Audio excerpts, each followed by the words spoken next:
Good evening, ladies and gentlemen. My name is John Koscki. Once again, this is the Dr. Subconscious Show, and we have an action-packed show for you tonight. First off, I just want to welcome everybody to the show and let them know that it's going to be a very, very Merry Christmas because we are celebrating the end of the Mayan calendar. And you may or may not recall, but one of the first shows that I did 9 months ago was about 5 signs of the end of the world. And it's kind of interesting because there's a lot of great stuff that was included in that show as far as web bots and stuff like that. And what's really interesting is how mainstream media has altered the meaning of the end of the Mayan calendar. We're going to talk specifically about that.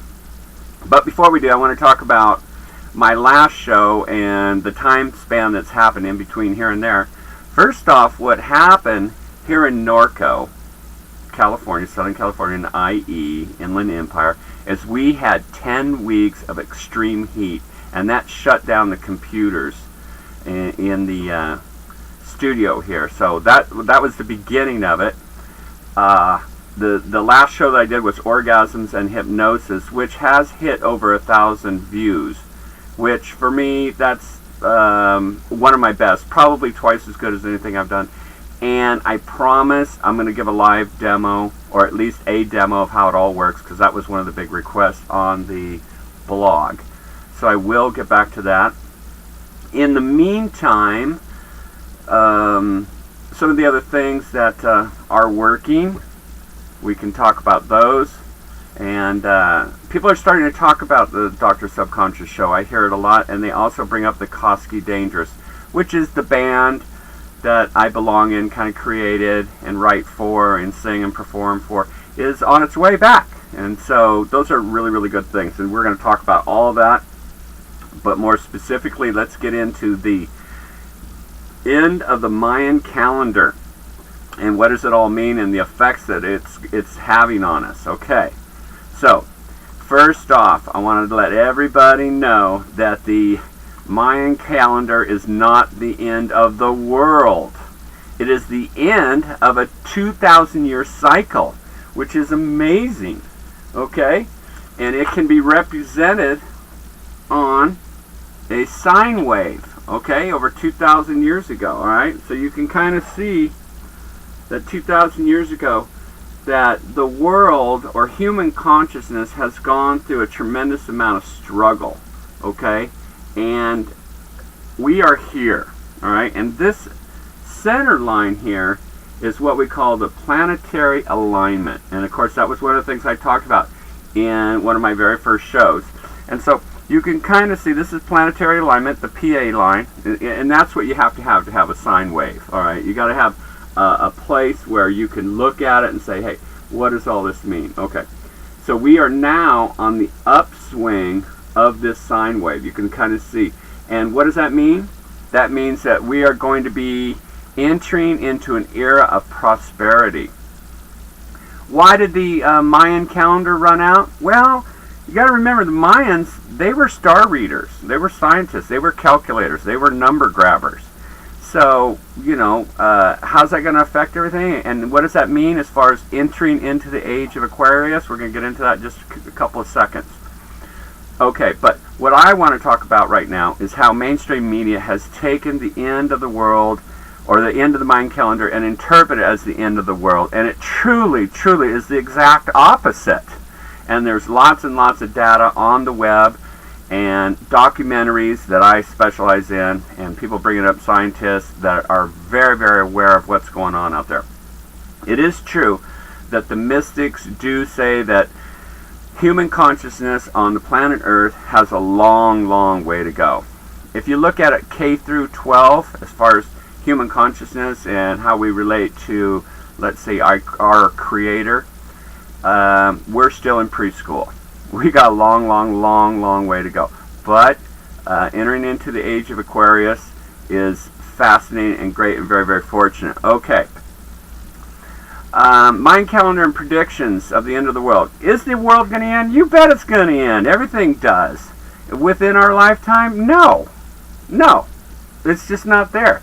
If it were, the psychics and mystics could pick up on it. They would see it. They would know. And if you get enough of them to say it's not going to happen or it is going to happen, then you could, start stockpiling food. But I wouldn't worry about it. It's not going to happen. Not in our lifetime. Case in point, year 2000 millennium, all the computers are supposed to crash. Did anything crash? Was there any airplanes that dropped out of the sky? Flu epidemics. You see that happening? Nope, not happening. Anthrax scare. Nope, not happening. More media push. Remember, and this is my specialty, alright, PR, another word for PR is propaganda, or a book of lies. Alright? And I admit it, I got sucked into it a little bit. I thought it was fascinating to look at the 5 signs, global tilt, webbot, stuff like that, planetary alignment. Hey, it all looked good. And to tell you the truth, planetary alignment was one of the things that I was most leery about. So, and now I find out it's actually a good thing. Whew, cool. Alright, so what else we got here?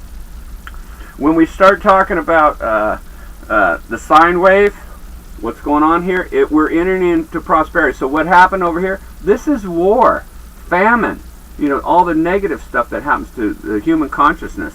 Alright, well that's over. Alright? So that's cool. Okay, and what does it mean? Well, human consciousness is basically described as organized principle. Right? The main theme of what we should or need to be talking about. That's what I would consider human consciousness. It's the goal. It's the unwritten law. It's what everybody who is fortunate enough to come to the party realizes. And it doesn't mean that you would get it in church or in religion. It is a spiritual conquest, a spiritual experience that anyone, whether you're a native in the middle of the jungle or an executive on Wall Street, it's for everyone. Okay, human consciousness. Keep an eye on it. All right.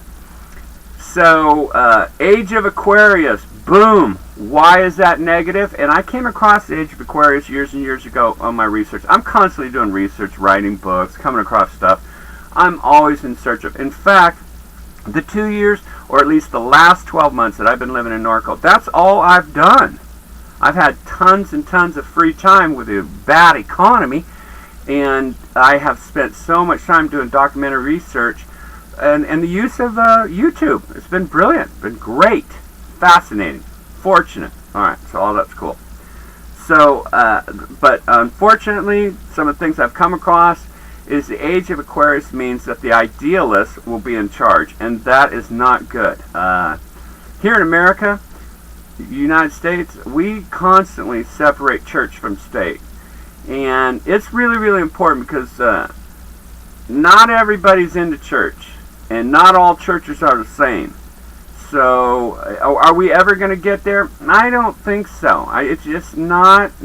Maybe in another 20,000 years, maybe we can take a step forward in that direction. But it's best we just keep it out, keep the idealists. And I'll be honest with you, I'm an idealist. Okay, my father was an idealist. He, for heaven's sakes, he was a monk before he married my mom, and was up to be appointed deacon of the church before he passed. So he's a very spiritual man. A great, great leader, but not head of state. No, professional leaders, they're different. Alright? Alright, so, let's see what else we got here. When you put idealists in charge, you get a lot of holy wars. And you don't want that. People kill each other in the name of Jesus Christ, in the name of God, in the name of their religion, for all kinds of reasons. So, don't do it, don't believe in it, don't hang out there. Alright, let's see. What are some of the good things, the effects that it's had on my life? Again, we're looking at this sine wave, and even though the economy has been really, really, really tough in the horse business, alright, we're starting to see an upswing, which means we're going to have less war, less famine, less destruction. People are finally going to get it. Okay, what we've been waiting for as motivational speakers and people who try to think outside the box. It's finally here. It's finally here. The next 2,000 years is going to be rockin'. So get with it. Some of the positive things that have happened to me this year. I got to work a regional campaign year 2012. My buddy, Wild Bill in Central State of California, a Republican. Unfortunately, he lost, but he went in to the campaign at night with 4,000 votes ahead of his competitor. And we had a big shake-up here in America. A lot of people were complaining about unemployment, blah, blah, blah, but Obama wins out, which is fine. It's okay. It's unfortunate my buddy did not, but that simply means he gets to go on with his life and do some other great things, and he can always get back into politics. He's going to have to change his agenda a little bit, but that's all right. All right, a couple other things that I've learned in my research over the last 12 months here in Norco is 101 ways to find work, and I'm going to come back to that and do a show completely on how to find work and show you. I'm right now on the verge of getting this new job launched, this new, what would you call it? That's my bird over there, American falcon. A new experience, a new job, a source of income. All right, it's about ready to take off. Number 3 positive things that have happened in the last 12 months. Koscki Dangerous, my band, and my writing and mixing and production and music is on the comeback. I've got to do a lot of shows, got invited out to do shows. I'm starting to mix up with some musicians of my caliber, and so it's going to see another day on this planet, and that's really, really fortunate. Okay. So, looks like we're going over our time limit a little bit. Establishing relationships with old friends to heal over long-term issues. Fabulous thing is happening right now. It's great. Horse business is on the rise with Western dressage. Western dressage, I never thought I would add it to my repertoire. Here I go. And Norco has been a huge help in extending my horsemanship knowledge base. So, ladies and gentlemen, once again, thanks a bunch for hanging out with me. The last program was over 1,000 hits. It wasn't very well produced, but the information, I guess, was good enough. And we're going to come back with a follow-up. We're going to come back with a follow-up with the propaganda that we see from this show and how to find work, which I know everybody's going to be interested in finding out. My name is John Koscki. This is the Dr. Subconscious Show. Have a great day. Thanks for hanging out. Merry Christmas, and we'll see you on the flip-flop.